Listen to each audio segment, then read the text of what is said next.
ঝাড়গ্রামে সেখানে মুখ্যমন্ত্রী সফর রয়েছে, তাই সেখানে তো রাস্তা মেরামতির কাজ শুরু হয়েছে। তবে অভিযোগ যে যেটুকু রাস্তা দিয়ে মুখ্যমন্ত্রী যাবেন সেইটুকু রাস্তায় কিন্তু মেরামত হচ্ছে। একাধিক অভিযোগ, বাকি রাস্তাগুলোর কি হবে? এই অভিযোগ স্থানীয় বাসিন্দারা যেখানে করছেন। সামনে যেখানে পুজো রয়েছে সেই জায়গা থেকে দাঁড়িয়ে রাস্তার এই বেহাল অবস্থা, সেটা শহর হোক কিংবা জেলা, একই রকম রয়েছে। আপনাদের বিভিন্ন জায়গার ছবি আমরা দেখাবো, শহরের ছবি দেখাবো, জেলার ছবিও দেখাবো। এই মুহূর্তে টালিগঞ্জের ছবি দেখুন।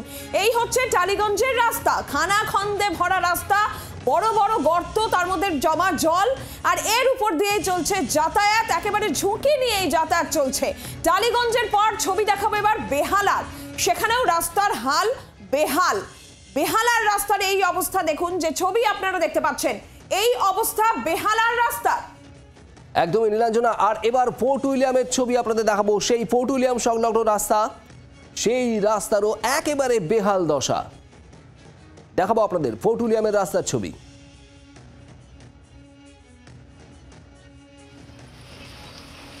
টালিগঞ্জ, বেহালা, ফোর্ট উইলিয়াম, কলকাতার উত্তর থেকে দক্ষিণ একাধিক জায়গায় বেহাল রাস্তা। দেখছেন আপনারা ফোর্ট উইলিয়ামের রাস্তার ছবি দেখুন,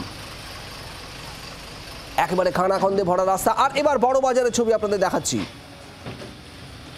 বড় বাজারেও একই রকম পরিস্থিতি, ভাঙাচোরা, খানাখন্দে ভরা রাস্তা, আর সেই রাস্তা বৃষ্টির পর জলমগ্ন। একদমই। আর এই ছবির কোনো ব্যতিক্রম নেই শুভদীপ। খিদিরপুরের রাস্তাতেও কিন্তু একই রকমের ছবি দেখতে পাওয়া যাচ্ছে। এই রকমই খানাখন্দে ভরা রাস্তা, প্রত্যেক দিন এখানে যাতায়াত চলছে এই রাস্তার উপর দিয়েই। গাড়ির চালকেরা তারা আশঙ্কা প্রকাশ করছেন যে কোনো সময় দুর্ঘটনা ঘটতে পারে। জোকার ছবিও আপনাদের সামনে আমরা তুলে ধরছি। রাস্তার হাল চতুর্দিকে একই রকম। জোকার দেখুন, একই ছবি, একই রকম ভাবে ঝুঁকির যাতায়াত। জোকার পর কুদঘাটের ছবিও দেখাবো।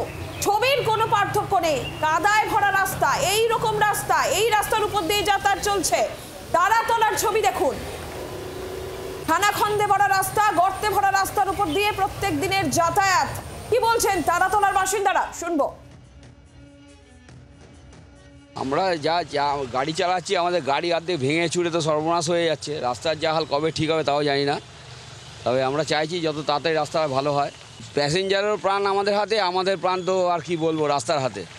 এই অবস্থার মধ্যে আমরা গাড়ি চালাচ্ছি। কলকাতা শহর জুড়ে এইরকমই বেহাল রাস্তা। পর্ণশ্রী ছবি আপনাদের দেখাবো। সেখানেও একই রকমের ভাঙাচোরা রাস্তা, একেবারে খানাখন্দে ভরা রাস্তা, আর সেই রাস্তার উপর দিয়েই ঝুঁকির যাতায়াত। নিত্যযাত্রীরা একেবারে নাজেহাল পরিস্থিতি দেখুন।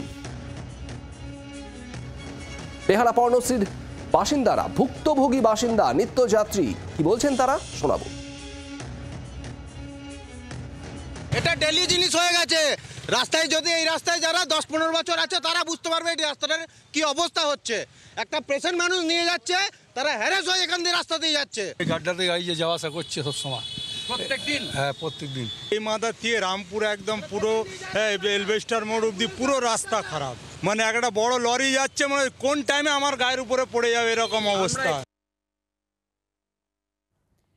বিভিন্ন রাস্তার ছবি সকাল থেকে আপনাদের সামনে আমরা তুলে ধরছি। আপনারা দেখছিলেন কলকাতার উত্তর থেকে দক্ষিণ, ছবিটা একই রকম। জেলার ছবিও আপনাদের দেখাচ্ছি। রাস্তার হাল একই রকম জেলাতেও। দুই প্রতিনিধি আমাদের সঙ্গে রয়েছেন। ইকবালপুর থেকে দেবাঞ্জন বন্দ্যোপাধ্যায় আমাদের প্রতিনিধি রয়েছেন, এবং ক্যানিং থেকে প্রসেনজিৎ সর্দার আমাদের প্রতিনিধি রয়েছেন।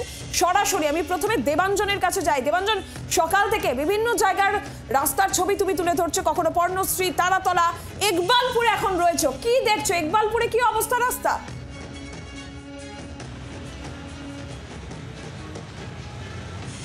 দেখো নীলাঞ্জনে, অন্য জায়গাগুলোতে যেগুলো দেখেছি, জিঞ্জিরা বাজার, তারাতলা, মমিনপুর, সেই ইকবালপুরের রাস্তাও আমি দেখাতে বলবো যে আমি আমার ক্যামেরা পার্সন দীপকে বলবো ক্লোজে নিয়ে গিয়ে রাস্তার অবস্থা দেখো। এইখানে রাস্তার অবস্থাটা দেখো। এই দেখো, এখানে রাস্তায় ইট থেকে এইভাবে গর্ত তৈরি হয়ে গিয়েছে। অর্থাৎ প্রত্যেকে কিন্তু জীবনের ঝুঁকি নিয়ে তারা এইভাবে যাচ্ছেন। এবং আমাদের সামনে একজন পিলিয়ন রাইডার আসছেন। দাদা, এই রাস্তায় কিভাবে ঝুঁকি নিয়ে প্রত্যেক দিন আপনাদের যাতায়াত করতে হচ্ছে? এদিকে যাচ্ছি, রাস্তা পুরো গাড়িও খারাপ হয়ে যাচ্ছে, আর পুরো রাস্তা আমাদের জন্য পুরো পুরো পুরো সবই হয়ে যাচ্ছে আমাদের। হ্যাঁ, আরও একজন এসছেন আমাদের কাছে। কি অবস্থা এই রাস্তার? এখানে এই অবস্থা হচ্ছে ডক্টর রজত খন্ডেলওয়াল। আমি এখানে থাকি, আমি এখানেই জন্ম নিয়েছি। আমার বাড়ি এখানে, অলমোস্ট 35 বছর আমি এখানেই জন্ম নিয়েছি, আমি এখানেই বড় হয়েছি। এই রকম অবস্থা আমি কোনোদিনই দেখিনি। আপনি যদি ওদিক থেকে আসেন মাঝেরহাট ব্রিজ দিক থেকে, আপনি রাস্তার অবস্থা দেখে কান্নাকাটি করবেন। আপনি যদি এদিক থেকে আসেন, আমার ওয়াইফ এখানে অ্যাক্সিডেন্ট হয়েছে, এই ট্রাম লাইন এই ঝোলঝালে ফেসে আমার ওয়াইফ এখানে অ্যাক্সিডেন্ট হয়েছে, অলমোস্ট হাঁটু ভেঙে গেছিলো, ফ্র্যাকচার হয়ে গেছিলো। আমার পেশেন্ট এখানে আসতে পারছে না আমাকে দেখাতে, বলছে স্যার আপনার রাস্তা চিনতে পারছি না, কি অবস্থা রাস্তার। আর আমি আর কিছু বেশি বলতে চাই না, কেন কি যারা উপরে বসে আছে ওরা শুনতে চায় না। বুঝতে পারছো নীলাঞ্জনা, একজন চিকিৎসক থেকে আরম্ভ করে একজন পিলিয়ন রাইডার, রাস্তার অবস্থা আমি আরও একবার দেখাতে বলবো। একটি বাস আসছে, রাস্তার অবস্থা দেখো, এখানে দেখো রাস্তার অবস্থা, এই দেখো রাস্তার অবস্থা, যেখানে ইট বেরিয়ে গেছে, যেখানে খোলা অবস্থা। আমি পুলিশ কর্মীরা রয়েছেন, বাসের ড্রাইভার রয়েছেন, আমি আমার ক্যামেরা পার্সন দীপকে আসতে বলবো।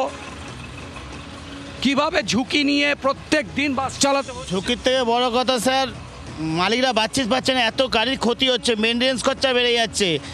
এই তো গত কালকের 5,500 টাকা দুটো মেন পাতি ভেঙে গেছে, আজকের আবার সবে বেরিয়েছি কাজ করিয়ে। মানে মালিকরা পয়সা পাচ্ছে না, এত জঘন্য রাস্তা। এখানে বলুন জিঞ্জিবাজার তারাতলা পুরো রাস্তাটাই জঘন্য, মানে আপনি হেঁটে যেতে পারবেন না স্যার, এমনই পজিশন আমাদের। শহরের রাস্তা না গ্রামের রাস্তা ফারাক? গ্রামের রাস্তার থেকেও জঘন্য হয়ে গেছে কলকাতার রাস্তা। বুঝতে পারছো যে আম আদমি যারা, অর্থাৎ চিকিৎসক থেকে বাস চালক, প্রত্যেকে কিন্তু আমরা সকাল থেকে যা দেখাচ্ছি, জিঞ্জিরা বাজার, তারাতলা, মমিনপুর, ইকবালপুর, সর্বত্রই কিন্তু রাস্তার যে হাল তাই নিয়ে কিন্তু মানুষ বীতশ্রদ্ধ এবং তারা কিন্তু ক্ষোভে ফুঁসছেন। নীলাঞ্জনা, বাংলার আওয়াজ, বাঙালির আবেগ, জি 24 ঘন্টা।